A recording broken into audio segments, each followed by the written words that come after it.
So this video is going to wrap up a pretty busy year for this channel. What is up, everybody? Thank you for tuning in. Thank you for the continued support. It's your boy Danny with the Sneaker Circle, and honestly super happy to be here. Like, really enjoy the love I've been getting this last year. Your boy finally passed that threshold. He's in the YouTuber partner program, yada yada yada, and I'm just really enjoying the love and the comments and the community that it's starting to build out here. So I really appreciate you guys. So in today's video, we're gonna do, I guess, top 5 releases of this year, in my opinion. My top 5 releases. But we're gonna start off first with dishonorable and honorable mentions for this list. Honorable being that if it was a top 10 list, they'd probably make those spots. Dishonorable meaning they're probably on some people's top list this year, but I just think the review or just shoes that kind of like the ball was dropped. Now let's get into the negativity first. Let's get that out of the way before we move into top 5 of this year. So starting off with the first one on the dishonorable list, I'm gonna give it to the AQUA noises here. Now I'm giving it to this because I feel like Nike and Patta really dropped the ball when it comes to this release specifically. Especially since this was the second release after Monarch's. Monarch's was so perfect, the shape was so spot on, even the wave pattern, everything was so nice on Monarch that we wanted this from this. And there are a ton of people that out of the 4 colorways, they prefer this one over all of them. I can't front. The navy or the aqua blue goes perfect with the gray, perfect with the beige right here. It's like a really nice combination, but for me, the ball drop is right here on the toe box.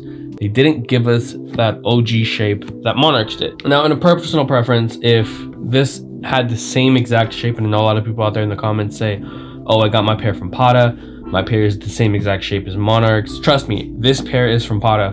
Both of my pairs are from Patta, and the shape is not the same. I still haven't seen anyone cough up those results. I want to see them. I want to see your perfect shape AQUA noise. If so, I will put this in top 5 of my list. But for now, this is a dishonorable mention because they just dropped the ball in this. They really did. And for the next couple sneakers, it's all the same reasoning. They just had garbage releases. I don't have any of these in person, by the way, but the first one's going to be Trophy Room AJ1. Trophy Room, the backdoor one is just a debacle. Honestly, it was such a terrible release.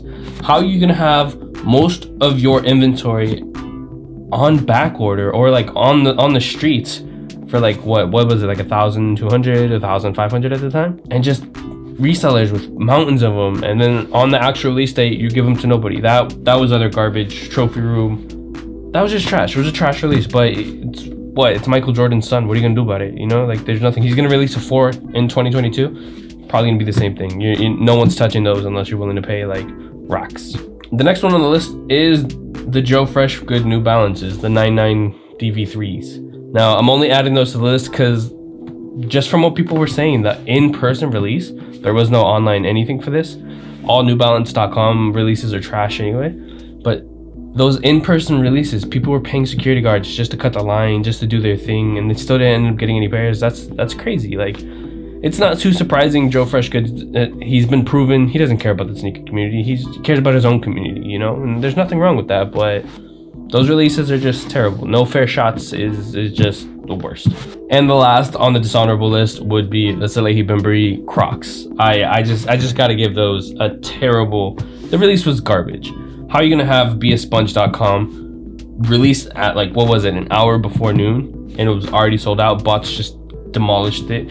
And then he went around on a spree saying, oh, giving out to the community, giving out to people, canceling bot orders. But then you see stuff like this where botters are saying, oh yeah, every time my size sells out or sells on StockX, one of my orders gets canceled. So it's just funny to see, And because of that reasoning, I actually had these initially in the honorable mention. The way he tackled these 574s, spectacular. I'm absolutely loving these, but just knowing that if they had just had a little bit more hype to them, no one would have been able to get them. It would have been bot city all over again, or it would have just been him giving friends and family or backdooring or whatever the case may be. But just for that, this got dropped from the list, and the Crocs are on the dishonorable mention list.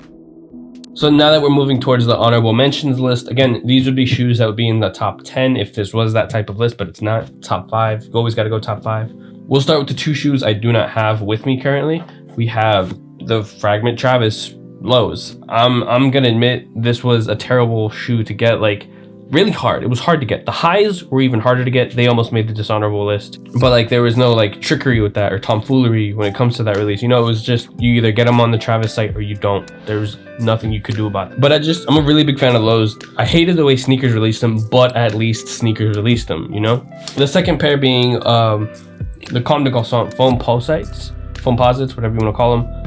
I really love this shoe. This almost made top 5 for me. I don't have them in person because I haven't been willing to spend the $5.20 on them. Now I know Sense had a sale on them and I almost pulled the trigger, but money didn't come in time. Whatever the case may be, I just haven't been able to get them. Love them, but that price tag on them, that like kind of like a barrier, so most people wouldn't be able to get into them, kind of sucks. It really does suck. That's why it's not on the top 5 list. It's on like honorable mentions because it is a really nice shoe, a really nice designer take on what essentially is the shoe New York, you know. So I do have these in person. These are the Maniere Air Jordan 1s. I know this has so many people divided. This would have been top 10 for me for sure. It's an honorable mention for top 5. The thing about it is this isn't the first shoe we see with cracked leather this year. Another shoe that almost made my top 10 list is the Magnus Walker Dunk SB highs. I haven't been able to get a pair, but they're on my list to get. I'm a big fan of Huffs. I really come from a Nike SB era, so Huffs is like one of my grails. I've owned multiple pairs, but currently don't own any anymore. So to me, cracked leather reminds me of that cracked denim, and it's just such a perfect shoe to me. Like, I get a lot of people don't like the flaky, don't like the this, but I'm telling you, this is a shoe that's gonna wear in so nice. And even if it doesn't, I just really love the maroon hits. I really love that aged sole. A lot of people see like really pink and ivory soles, and I kind of showed it in the review video, but I really don't mind these, you know. Like this is a big win for me. I love these are definitely cool. So the last shoe on the honorable mention list is gonna be these Travis Scott Air Jordan 6s. All right, so these made my list because I'm a big fan of the olive pair and the way they introduced this pair this year. Really nice colorway. They added new improvements to the model of the shoe. They made the soles glow brighter, which is details I really wanted on the other sole. Even adding like little fucking Cactus Jack faces. It's cool. It's actually really cool that they paid attention to the shoe itself and improved on it. This is a hairier suede, and not a lot of people like that. And I feel like this is a shoe people forget released this year. They released in April. I managed to get a pair off of sneakers. Really happy for these. I really love them. I love that infrared detailing on that British khaki, you know? So coming in top 5 for best releases this year, I'm gonna have to give it to the Off-White Air Jordan 2s. I just really love what he did with this sneaker, you know? So I do have 2 laces on these right now. I have the black lace right here and the blue lace that it originally comes with. Really cool sneaker, and it's technically Virgil's last collab he saw release while he was alive. So rest in peace, Virgil Abloh. That man really changed the sneaker game, whether you guys want to admit it or not. Showing these, like, it doesn't have a deconstructed feel to it like most of his collaborations do, you know? Like every single shoe he has that touch of deconstruction, but these really have that age of antiqueness to them, and I really like that. I really love how he like managed to capture that crumbling, because if you really think about it, Air Jordan 2s were the first shoe that really started crumbling on people. Air Jordan 1s had the rubber sole, the polyurethane was on the inside, so no one really had that crumbling issue until these released. That being said, these are one of the sneakers of the silhouettes that really shot up after his death, so people were just profiting off them, which is sad to say, but if you have a pair of these and you wear them, they kind of feel like Air Jordan 3s, but lower, because they're like a lower cut. And I know you're gonna love them. Just this is top 5 material from your area.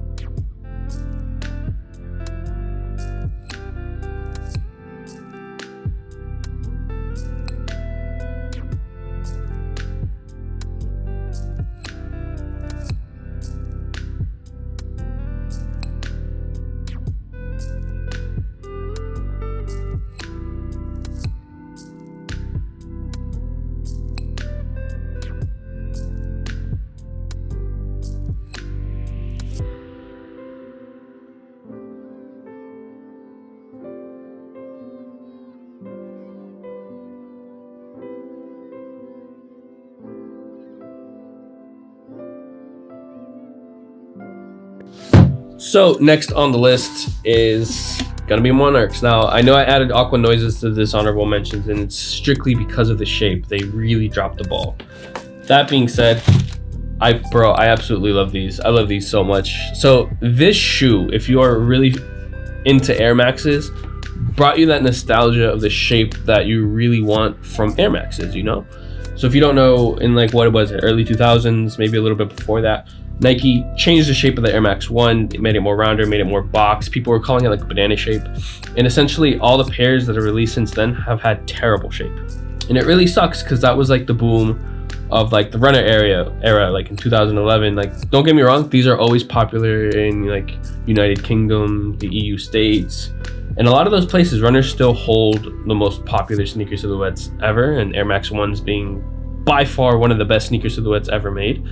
And this sneaker silhouette just gave you that air of, you know, a better time, a better shape, collabs that really meant something to you. And seeing Patta take a completely different take on these, honestly, it was this close. If all the other pairs came with this shape, and I know the leather pairs do have like a closer shape to this than the Aqua Noises, but if they all would have came with this shape, I would have just added the whole collection to the lot. You know, they would have been in one spot. They would have had this spot instead of just Monarchs. But since the ball was dropped, Monarchs get that spot for me, and I'm gonna love it. I love these so much. I got a pair for my fiance. I got like this pair, and I had like an extra pair.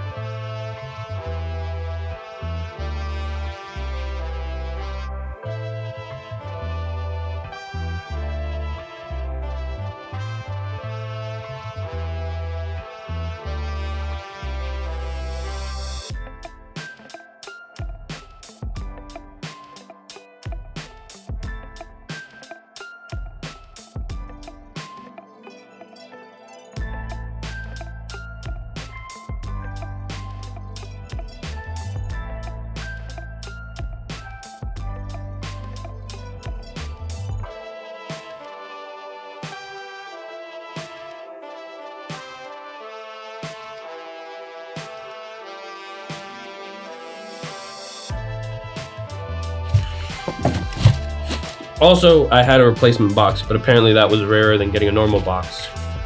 Who would have known? Who would have known? All right, let's go to the next one.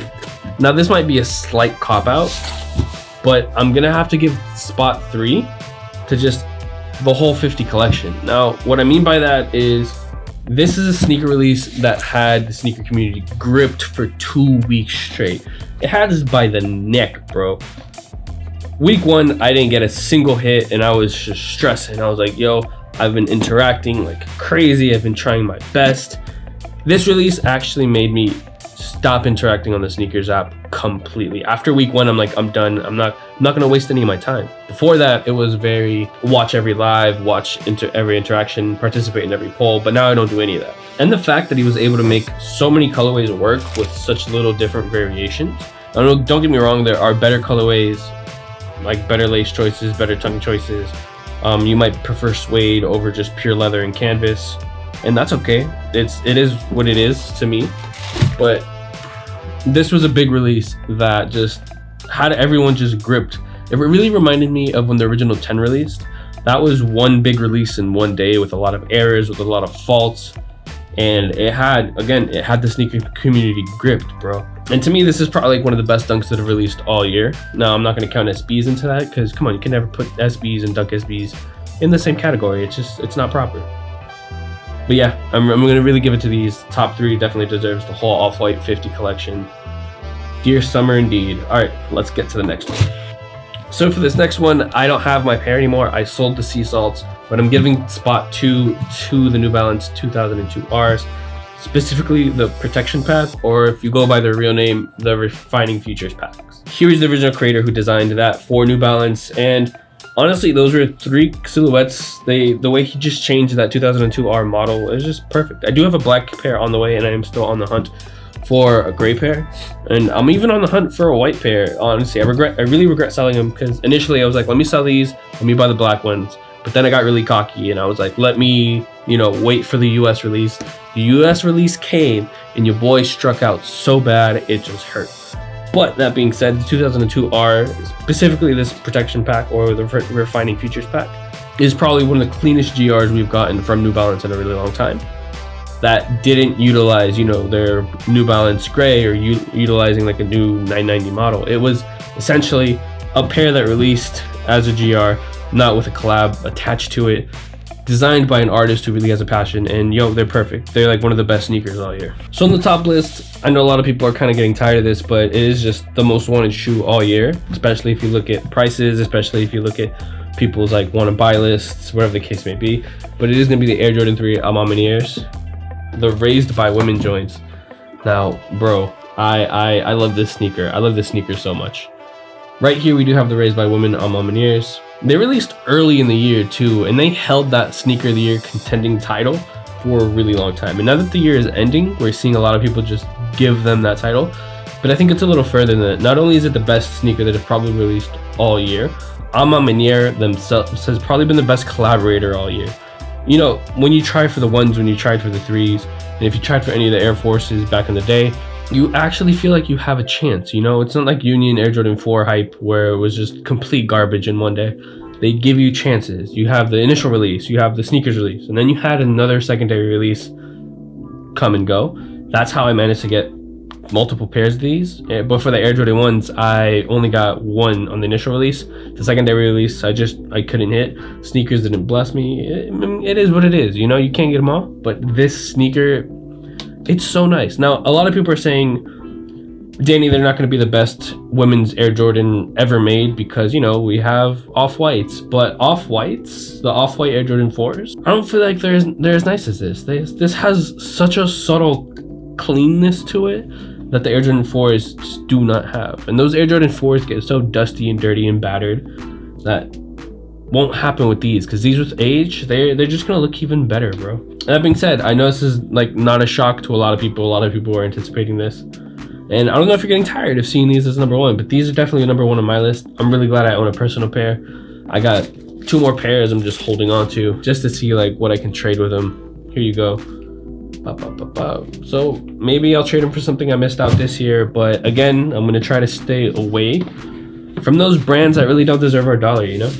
So I know next year I said Trophy Room's coming out the Air Jordan 4. I know we're probably gonna get something from Soulfly.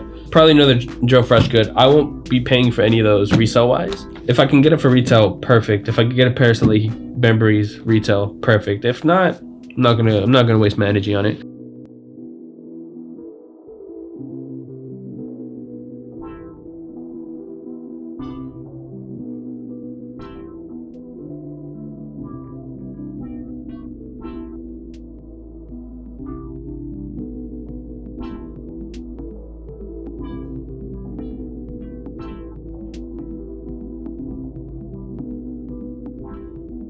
That is a wrap. Thank you guys for such a nice 2021. Greatest year for this sneaker channel so far. Let's hope I can beat that. And I'm gonna see you guys in the next video. All is love. Really appreciate everyone that tunes in. I'm gonna see you guys next time. Peace.